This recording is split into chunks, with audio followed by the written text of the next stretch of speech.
ইরানের হারানোর কিছুই নেই। দেয়ালে পিঠ ঠেকে যাওয়া ইরান কি করতে পারে তা দেখিয়ে দিল তারা। প্রধান শত্রু ইসরায়েলের প্রধানমন্ত্রী বেনিয়ামিন নেতানিয়াহুর অফিস লক্ষ্য করে মিসাইল হামলা করল ইরান। নেতানিয়াহুর কি পরিণতি হয়েছে তা এখনো জানা যায়নি। তার অফিসে আছড়ে পড়ল ইরানি মিসাইল। এই তথ্য নিশ্চিত করেছে ইরানের আধা সরকারি সংস্থা তাসনিম নিউজ।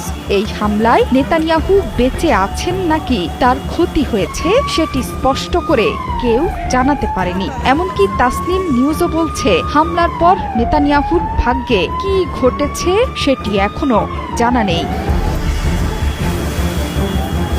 আইআরজিসি জানিয়েছে খাইবার মিসাইল দিয়ে ইসরায়েলের প্রধানমন্ত্রীর কার্যালয় এবং সরকারের বিমান বাহিনীর কমান্ডারের অবস্থান লক্ষ্য করে আঘাত করেছে আইআরজিসি। এসব ভবন গুরুতরভাবে ক্ষতিগ্রস্ত হয়েছে ইরানের হামলায়।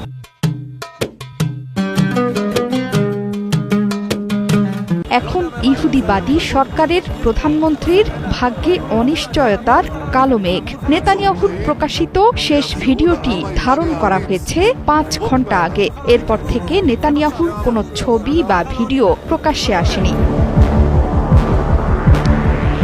শনিবার আয়াতুল্লাহ আলী খামেনিকে হত্যার পর জ্বলে পুড়ে ছারখার হয়ে যাচ্ছে পুরো মধ্যপ্রাচ্য। ইরান আহত সিংহের মতো গর্জন করছে। উপসাগরীয় অঞ্চলের প্রতিটি দেশেই হামলে পড়েছে ইরানের মিসাইল। ধ্বংস হচ্ছে কোটি কোটি ডলারের মার্কিন সামরিক সরঞ্জাম। কিন্তু পুরো মুসলিম বিশ্বের শত্রু ইসরায়েলে বিশেষভাবে আঘাত হানছে তেহরান। ইসরায়েলের গুরুত্বপূর্ণ সামরিক স্থাপনা থেকে শুরু করে জনবহুল এলাকা পুরো ধ্বংসস্তূপে পরিণত হয়েছে। ধ্বংসস্তূপ পরিদর্শনে গিয়েছেন ইসরায়েলের প্রেসিডেন্ট এবং বিরোধী দলীয় নেতা।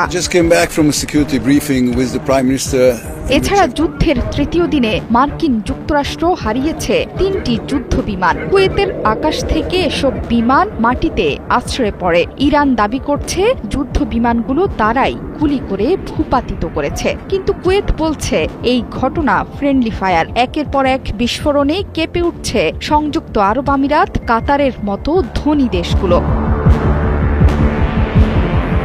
সোমবার সংযুক্ত আরব আমিরাতের দুবাই, আবুধাবি, কাতারের দোহা এবং বাহরাইনের মানামাতে নতুন বিস্ফোরণের শব্দ শোনা গেছে। এছাড়া জেরুজালেম শহরেও পাওয়া গেছে বিস্ফোরণের শব্দ। জোহরা চৌধুরী সেতু, ৭১।